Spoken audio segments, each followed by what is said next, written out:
जी नाज़रीन, अस्सलाम वालेकुम वरहमतुल्लाहि वबरकातुहू। आप देख रहे हैं मेडिकल अम्यूज़मेंट और मैं हूं डॉक्टर मोहम्मद नाज़िम। जी नाज़रीन, आज हम लोगों ने डिस्कस करना है, पिछले टॉपिक में मैंने आपको ऑस्मोटिक फ्रेजिलिटी के बारे में बताया था।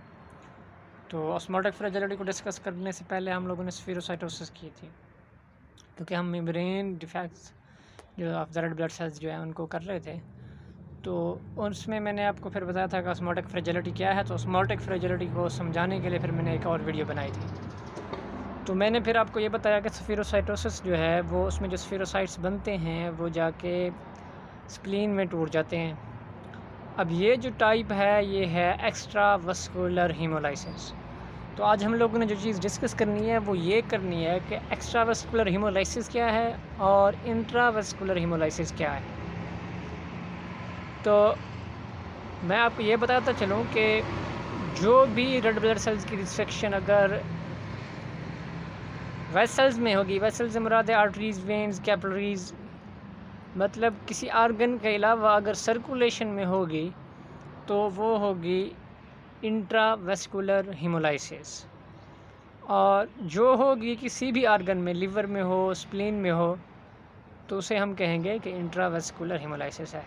हीमोलाइसिस वैसे दो टाइप की होती है, एक्स्ट्रावेस्कुलर होती है या फिर इंट्रावेस्कुलर होती है। तो मैं अभी आपको ये बताने वाला हूँ कि कौन कौन सी डिजीज़ हैं जिनमें हीमोलाइसिस जो है वो इंट्रावेस्कुलर होती है और कौन कौन सी डिजीज़ हैं जिनमें हीमोलाइसिस जो है एक्स्ट्रावेस्कुलर होती है। तो चलिए नाज़रीन, डिस्कस करते हैं इस टॉपिक को।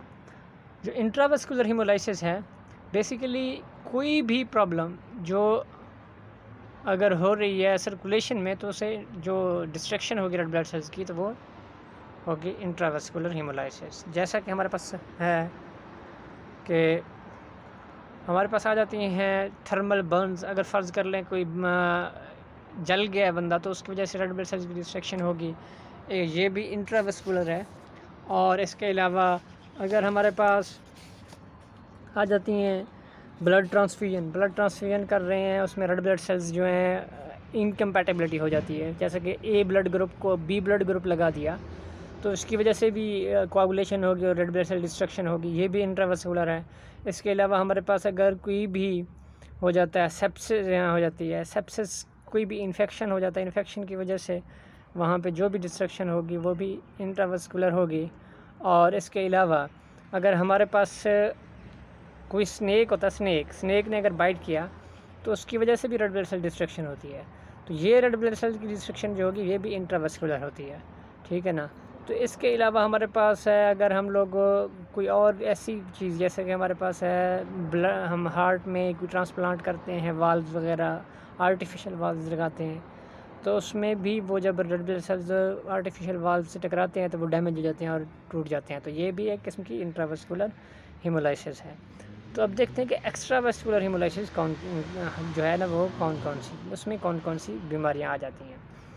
तो मैंने सेप्सिस का आपको बताया, सेप्सिस इंट्रावेस्कुलर डिजीज़ है, लेकिन सेप्सिस में हमने ये देखना है कि कौन कौन सी सेप्सिस, बैक्टीरियल इन्फेक्शन की वजह से हो, पायरासाइटिक इन्फेक्शन की वजह से हो, या फिर बैक्टीरिया में अगर क्लोस्ट्रीडियम बैक्टीरिया है तो उसकी वजह से हो, मलेरिया की वजह से जो होती है। इसके अलावा एक बीमारी होती है जिसे बार्टोनलाइसिस कहते हैं, बार्टिनोलोसिस कहते हैं, उसमें भी इंट्रावेस्कुलर हीमोलाइसिस होती है, ठीक है ना। इसके अलावा हमारे पास और जैसे प्रॉक्सिमल नॉक्टर्नल हीमोचूरिया है, प्रॉक्सिमल नॉक्टर्नल हीमोचूरिया, इसमें भी क्या होता है कि रेड ब्लड सेल की डिस्ट्रक्शन जो होती है वो इंट्रावेस्कुलर होती है। तो चलिए देखते हैं कि हमारे पास एक्स्ट्रा वेस्कुलर हीमोलाइसिस कौन कौन सी बीमारियों में होती है। तो एक्स्ट्रा वेस्कुलर हीमोलाइसिस जो है, इसमें हम लोगों के पास अगर मलेरिया में मैंने आपको बताया कि मलेरिया में इंट्रावेस्कुलर हीमोलाइसिस होती है, लेकिन मलेरिया में कुछ रेड ब्लड सेल्स की डिस्ट्रक्शन एक्स्ट्रा वेस्कुलर भी होती है, मतलब स्प्लीन में भी जाकर टूटते हैं कुछ। उसके अलावा माइकोप्लाज्मा निमोनिया है, ये भी दोनों में होती है, इंट्रावेस्कुलर भी होती है, एक्स्ट्रा वेस्कुलर भी होती है। और इसके अलावा अगर वायरल इन्फेक्शन है, जैसे मैंने आपको बताया था बैक्टीरियल और पैरासाइटिक इन्फेक्शन है तो इंट्रावेस्कुलर होगी, अगर वायरल इन्फेक्शन है तो एक्स्ट्रा वेस्कुलर होगी।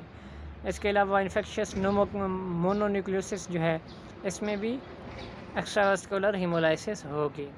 इसके अलावा ड्रग्स की वजह से ड्रग्स इंड्यूस हीमोलाइसिस है तो ये भी, जैसा कि इसके अलावा ग्लूकोज 6 फॉस्फोडिहाइड्रेट डेफिशिएंसी है और ऑटो इम्यून ड्रग्स रिएक्शंस हैं, ये सारे जो हैं ये किस में होंगे, ऑटो इम्यून हीमोलिटिक एनीमिया है, ये सारे के सारे जो हैं एक्स्ट्रा वेस्कुलर हेमोलाइसिस होगी। और जैसा कि मैंने बताया मेम्ब्रेन डिफेक्ट्स हैं, मेम्ब्रेन डिफेक्ट्स भी एक्स्ट्रा वेस्कुलर हेमोलाइसिस में होते हैं।